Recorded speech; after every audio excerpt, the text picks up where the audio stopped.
ASEAN Dailies. First and the foremost news from Southeast Asia. Hi, this is Arlene. Hi, this is Grace. And you are with us on our ASEAN Daily. This time we focus on trends in Southeast Asia. Right.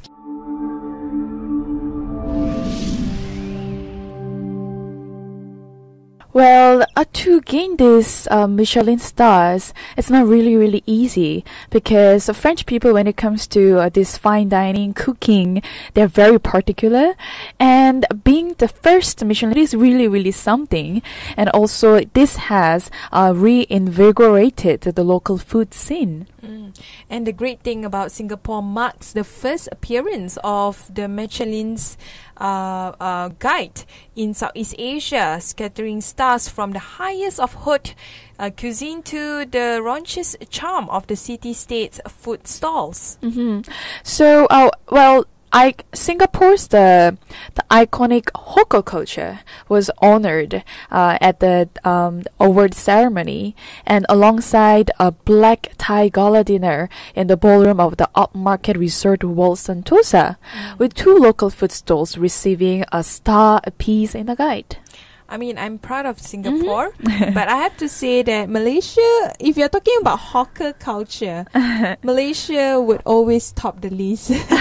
That's right. But perhaps this can boost the confidence when it comes to hawker food in Southeast Asia. So Malaysia can get some inspiration and motivation by Singapore's this award, and then be able to maybe perhaps next time Malaysia may get the Michelin stars. Well, according to Ivan Bram, head of chef for Branchanalia, which was awarded 1 star by Michelin Southeast Asia launch, he said that he thinks as far as the guide's relevance locally, he does not think that it could have come at a better time. Right. It was, they hope that a very positive impact on reviving the interest in the local food tradition and the hawker culture. That's right. Which have been having a little bit of difficulty in the past to attract people. Well, I can agree with you. And to talk about the Michelin stars, right? If I'm not mistaken, I think there are 5. So if you get like 3 above, it's really recognized worldwide. And so far in Singapore, there are restaurants that has earned the 3 Michelin stars so far, which is Joel Robert Chon Restaurant. I think it's located in the Sentosa. And then there are 2 Michelin stars, the restaurant, and 1, of course. What I'm seeing right now is younger Singaporeans, they prefer to go to shopping malls, to places where it is not really hawker food area. I mean, it's great that they are reviving the hawker culture in Singapore. That's right. But I think it's a complete reversal to the Malaysian hawker culture. So, I don't know, maybe they can learn something from Malaysia. Yeah, I hope so too. Hey, this is Arlene. Welcome back, this is Grace. You are still with us on our trends in Southeast Asia.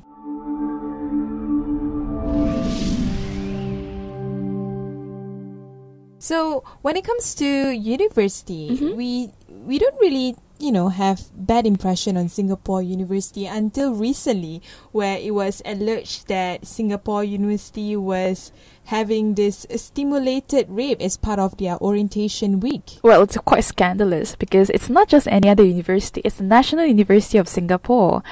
So apparently there is this sexualized games. They were part of this forfeit during the orientation camp.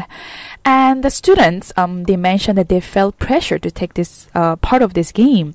And they were also asked to answer some range of personal sexual questions. And these kids, I will say, at the university, when it comes to some activities, I don't know where it is this controlling or monitoring line in this campus. NUS promised a strong disciplinary action against anyone responsible. I think they are not aware that this kind of activity is actually taking part in the university, and it's quite inculcate such activities during the orientation week. I still remember during my orientation week, it's not really the best of the week, but I think students should be a bit more mature and be exposed to something, I guess, not so contents like this just doesn't make sense to me anymore. That's right. And on top of that, right, if I'm not mistaken, I think I've seen some footages of this video of this sexualized game. Uncomfortable to look at because they were, especially the girls will just ask to lie on the floor, and then it looks like the guys just want to examine her body. Really? It's either they will kick some parts or just ask her to tell some stories or, open her legs. And it's just a so embarrassing moment. And of course, the girls look very uncomfortable in the situation. So from there, I will say it has been going on at NUS for some time. It's just that it was never revealed to the public up to that. Even the news from the BBC will report about it. Yes. Wow. And the only reason why we knew about this is because the students spoke to news outlet, the New Paper. That's right. And said that they had felt pressure to take part in the increasingly sexualized activity during their orientation week. And I think in the long run, university, not just the NUS, they need to respect space for all students, especially female students. Yeah, that's right. And also they as in the whole university, lecturers and the faculties really need to check onto the activities and perhaps have some control over these activities in the near future.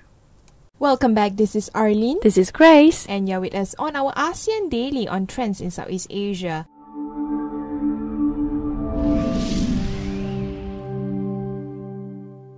We move from social issues to more, economic stuff that is happening here.